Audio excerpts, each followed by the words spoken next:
Continuamos con El origen del hombre, video 19, continuando el testimonio de piedras y huesos.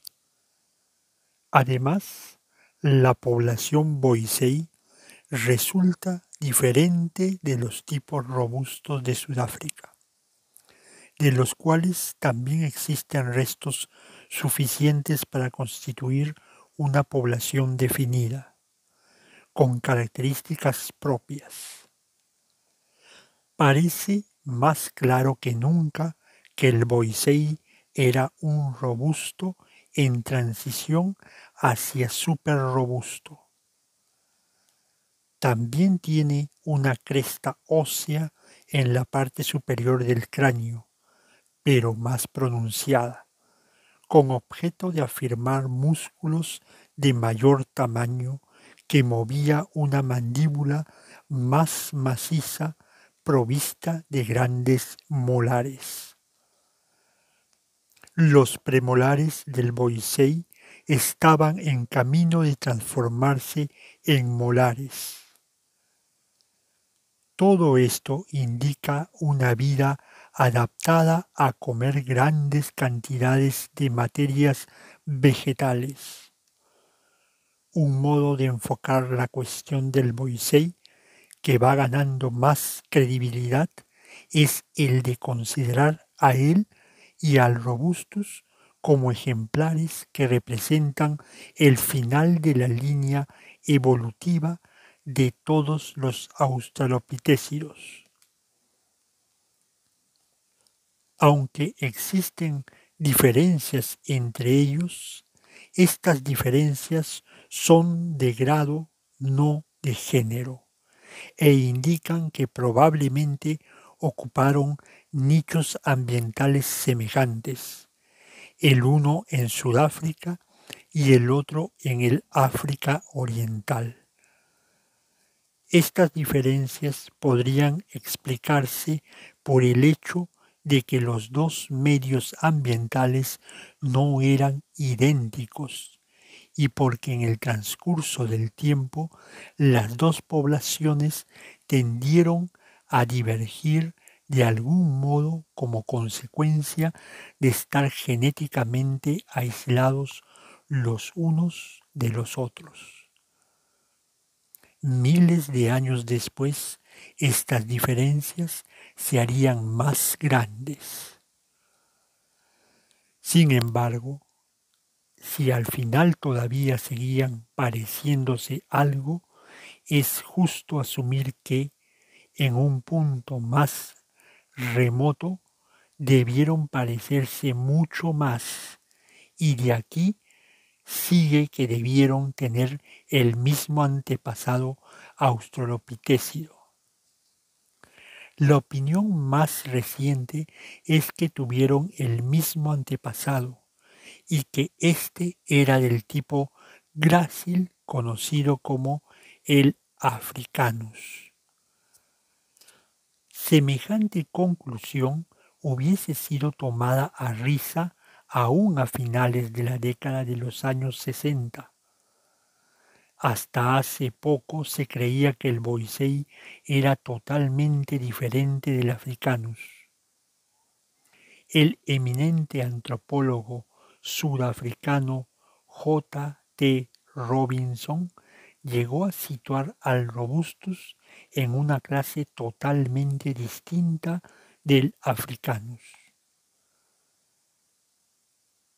Pero ya no se sostiene esta opinión. Los sensacionales hallazgos recientes en Etiopía, junto con los ya mencionados en Omo y en Turkana Oriental, dan una visión completamente nueva de las relaciones que existieron entre los hombres y los australopithecidos, y de los australopithecidos entre sí, a la que no se podían haber llegado anteriormente. Lo que sucedió en Etiopía fue lo siguiente.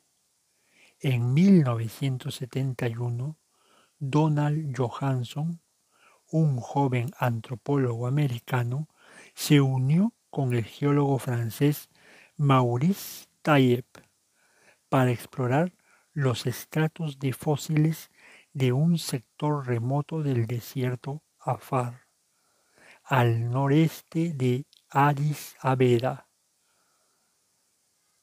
En un lugar llamado Hadar, comenzaron a encontrar fósiles de una calidad sin precedentes.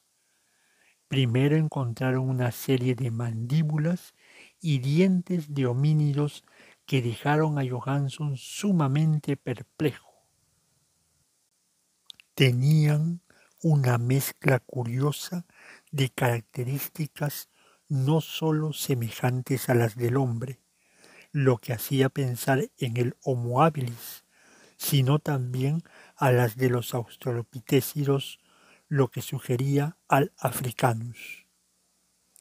Sin embargo, no eran exactamente iguales a una cualquiera de ellas y aumentaron la confusión de Johanson al ser sumamente pequeñas. Evidentemente esas mandíbulas perteneciesen a quien perteneciesen, provenían de un animal que era claramente más pequeño que el habilis y que cualquiera de las especies conocidas de australopithecidos. Aún más, eran de medio millón a 1 millón de años más antiguas. 2 años más tarde, Johanson halló lo que es probablemente el fósil más extraordinario jamás registrado, casi la mitad de un esqueleto entero de uno de esos homínidos pequeños de Hadar.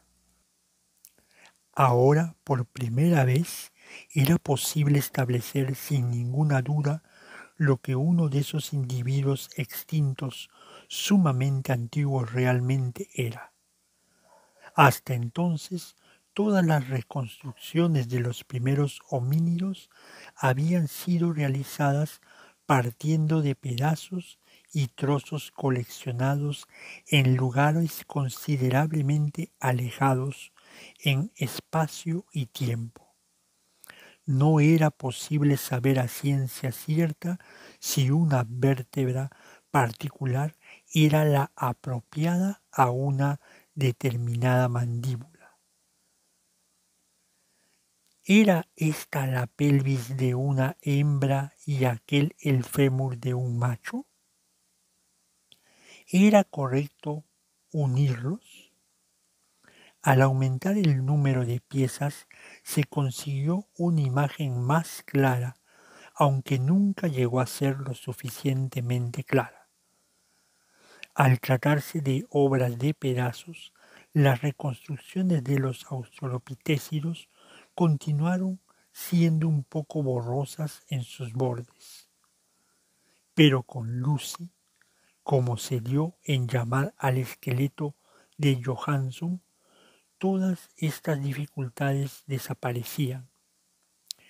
Lucy era una hembra adulta y la mitad de sus huesos estaban intactos. Tenía 3 millones de años. Caminaba erguida como los seres humanos modernos y sin embargo era de solo 1,6 metros de alto. ¿Qué era ella? Al principio Johanson no tenía ni idea. Era demasiado pequeña para situarla en una serie cualquiera de los australopithecidos conocidos, africanos, robustos y boisei.